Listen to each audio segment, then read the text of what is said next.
متولی میکنم. اینکه آقای متولی به نظر شما در هنرستان دوره گذشته، در حقیقت زمان ورود شما و همچنین فعل، آیا مبانی و رنگ تدریس می شده و درصدش چقدر بوده؟ اینقدر بوده که شما احساس کنید کافیه یا نه؟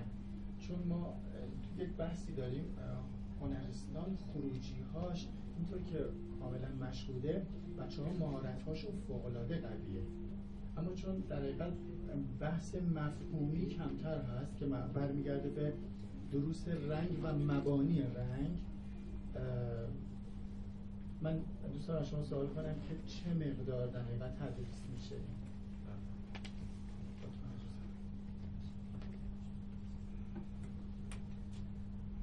مسئله مبانی و پای اصول همیشه یه درس مهمی بوده.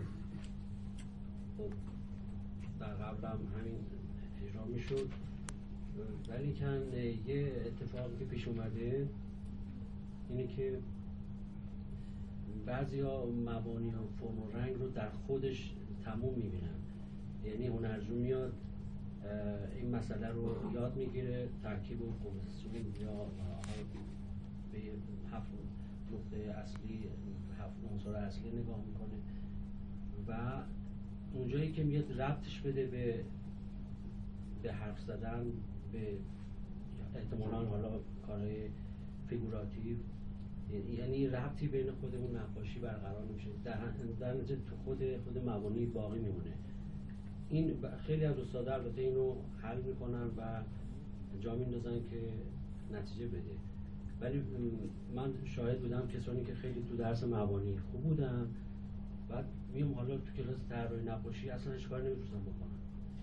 یعنی این مشکل بود و اینو بعضیا توجه دارن و بالانس میکنن این قضیه رو و بعضیا نه. این مشکل هست.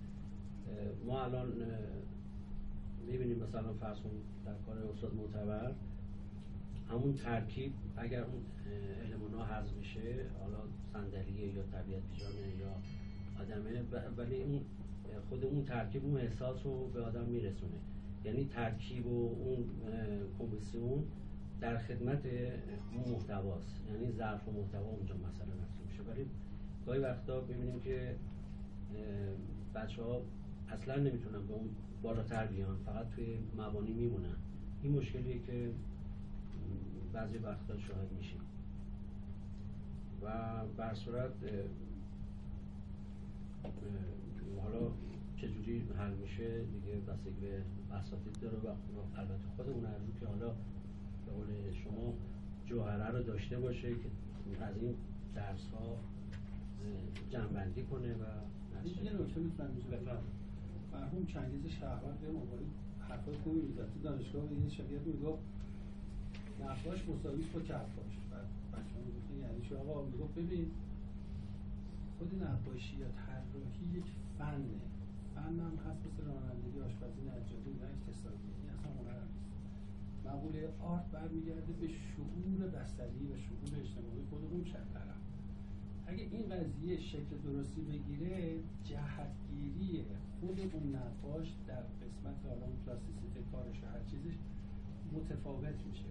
ببین ما یک بیسی رو میگیم بهش، بعدم حالا حسنی که میگم کلاس مدرسه معتبر داشت برای ما این بود که مثلا میگم بابا این حرف اول آخر این که مداد کاغذ میزنه، من دیروزم خدمت شما عرض کردم، ولی در نهایت مغزتو به کار ببر. ما تو همکلاسیامون یه دوستی رو داشتیم، حالا چون مشهد اسمش میگم حسن همتپور، از مشهد میومد. آقای معتبر یه بار کارش دید، برگشت گفت حسن جان چی کار میکنی؟ گفت من اینجا با وانتم کار میکنم.